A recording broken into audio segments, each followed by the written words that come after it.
Almost Skinnybones, Chapter 3. After I got home from New York, I started getting nervous all over again. No matter how you looked at it, the commercial was stupid. So stupid, I was afraid it might backfire right in my face. Instead of being a big celebrity, like I'd planned, I could end up being the school fool. For the first time in my life, I started biting my nails. By the end of the week, my fingers looked like 10 little bald guys. Every time I closed my eyes at night, Annabelle Posey would drift into my mind. I'd be standing there with my little wagon, and she'd take one look at me, and her mean, high-pitched cackle voice would penetrate my brain. Then pretty soon, other voices would join in until 1,000 different laughs were echoing all around in my head. I'd cover my ears, but it never helped. The laughing was inside, and it was worse than any nightmare I'd ever had. My parents noticed the change in me. It must have been the way I kept pushing my vegetables around and around my plate at dinner. One time, I molded my mashed potatoes into a coffin. "You've got to stop brooding over this, Alex," counseled my mother as we sat down to supper one night. "You did a terrific job on that commercial." So what if it wasn't exactly Rambo? There's nothing wrong with playing the part of a wimp. I looked up from my meatloaf. "Thank you, Mother," I said sarcastically. "That makes me feel a lot better." "You know what she means," said Dad, trying to come to the rescue. "That's acting, Alex. Acting isn't who you are. It's playing the role of someone else. And the better you do, the better of actor you are. Besides," he continued, "I don't think the character you played was a wimp. He was just a little younger than you, that's all." I frowned into my potatoes. If he had been any younger, it would have been a diaper commercial. The thought of that made me shudder. My mother sat there for a moment, gazing thoughtfully into space. "You know, your father might be right on this one," she offered at last. "When you think about it, the character wasn't a wimp at all. He was just a sweet young boy with a love for his cat." I buried my face in my hands and groaned. "A love so great," she rambled on, "that even when he ran from his home, he thought not of himself, oh no, but of his little kitten, whom he knew he would have to care for on the road. And to show that great love, he sacrificed his own nutritional needs by loading a giant bag of fritters on board for the kitty cat, and nothing, mind you, not one little crumb for himself." My father and I stared at her, hoping for a sign that she had been kidding. She hadn't been. It was scary. But at least she was trying to make me feel better. And I have to admit, some of it helped a little bit. After all, there's nothing really wrong with playing a younger character. They do it in Hollywood all the time. And besides, it was sort of a nice story about a kid loving his cat and everything. Not as nice as my mother made it sound, maybe, but still, nothing to have nightmares over, nothing to be ashamed of. 2 months. That's how long it took before the commercial finally appeared on TV. I was sitting in the family room watching Gilligan's Island with my best friend, Brian Dunlop, when all of a sudden it just popped onto the screen. It took me by surprise. "Hey, look, there I am, I screamed at the top of my lungs. "Look, Brian, my commercial." "Mom," I called, "come quick, my commercial." I was jumping up and down. My heart was pounding 1,000,000 times a minute. I thought Brian would be excited too. Not as excited as I was, maybe. Not hysterical, but at least mildly excited. Moderately excited. I mean, how many kids get to sit in the same room with the guy that's on the screen right in front of them? Not Brian, though. He didn't even jump up and give me a high five. He just sat and watched the commercial without saying a word. After it was over, he took a deep breath. Then he turned slowly and looked at me. You could tell he was fighting to keep a straight face. "Nice," he said quietly. Then this sort of muffled pig noise escaped from his throat, and he exploded. He started rolling around on the floor in wild, uncontrollable laughter until he was practically crying. Even when my mother ran into the room, he didn't stop. As the two of us watched him circle the floor, a sick, nervous feeling creeped over my skin and settled inside of me. "You missed it," I informed Mom, suddenly joyless. "It's all over." She thought I meant the commercial. I meant my life. My mother left the room. I could tell by the look on her face that she felt bad for me, but she's not the type to yell at my friends and embarrass everyone. When someone's acting up, she likes to let me embarrass him myself. I sat down on the couch and waited for Ben to finish rolling. I guess I shouldn't have been surprised by his behavior. This isn't the first time that Brian has been a disappointment to me. I've known him since first grade, and in the past 6 years, Brian Dunlap has let me down a lot. Sometimes I think he's the kind of friend that grown-ups called a fair weather friend. That means when everything's going smoothly, he's the best friend a guy could want. But as soon as something goes wrong, Brian sort of turns on you.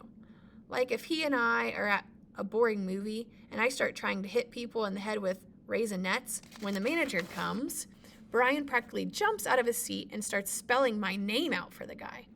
Anyway, even though Brian may not have loved the commercial, he still shouldn't have started laughing at me. Not right in front of me like that. I finally had to slug him 2 times to get him to stop. Oh, jeez, punched him. Besides, what was so darn funny? It's not like I had told him about how I was playing the role of a younger kid. It's not like I hadn't told him about how I was playing the role of a younger kid. I even told him about the hat and the wagon. So what was the big deal? The big deal is that you fell flat on your face trying to pick up the cat food bag, he roared. My great-grandmother is stronger than that. You ought to come with us next time we go to the nursing home. The 2 of you could arm wrestle. Oh, jeez. We could get it on the wide world of sports. Grandma Dunlap versus Alex. Oh, yeah, I argue. Well, guess what, Brian? That's called acting. I was supposed to act weak like that. I was playing the part of a little kid, remember? And even though he was running away from home, he loved his cat enough to take the giant bag of kitty fritters with him. Not the bargain size, Brian. Not the economy size. The giant size. And he didn't take any food for himself either. Only the fritters for the cat. Brian stopped laughing and pretended to dab his eyes with his shirt sleeve. Oh, I am sorry, Alex. That's very touching. I think I feel a tear coming on. Shut up, Dunlap, I replied, clenching my teeth. And that cat, he continued. What a blimp. How far do you think you could get carrying a fat cat like that? This time, I didn't say anything. I just sat there wondering if I should call his father at work and tell on him. It may sound crazy, but Brian Dunlap hates being yelled at by adults more than any kid I've ever known. Once, when we were being hollered at by our 3rd grade teacher, he raised his hand and said she was giving him a heart attack. Come on, Alex, he said, finally catching his breath. Don't look so serious. I'm only kidding. Can't you take a joke? Sounds kind of mean. I sure can, Brian. And if you ever manage to come up with one, call me and we'll celebrate, okay? Meanwhile, maybe you should just better go. Go? Why? Why do I have to go? Why? I'll tell you why. Because you're dripping with stupidity and I don't want to get it all over my rug. That's why. It was pretty clear that Brian wanted to laugh again, but this time he held it in and just smirked. Now I realize there are probably a lot of kids who would have punched Brian for this, but as I said before, I had already hit him twice, and with Brian, twice is my limit. After that, he creams me. You didn't want to get punched back. Besides, that's one good thing about being small. You'll learn to use your brain more than most people, and sometimes when you do, you come up with an even better ways of handling things. I'd get the best of him yet. Listen, Brian, I said, suddenly calming down as I kicked the old brain into action. Let's not get into a fight over this, okay? I mean, I'm finally beginning to understand what's happening here. I think I know why you're acting like this. Brian rolled his eyes and gave me a cuckoo sign. He does that sort of thing a lot. It never stops me, though. It takes me more than a little cuckoo sign to stop the brain of Alex B. Frankovich. See, Brian, way down deep inside, you're probably going through a lot of conflicts about this little commercial. On one hand, you're probably admiring me a lot, but on the other hand, you might actually be a little jealous. Brian continued with the cuckoo sign. And I can understand how these feelings could be confusing to you, Brian, I went on.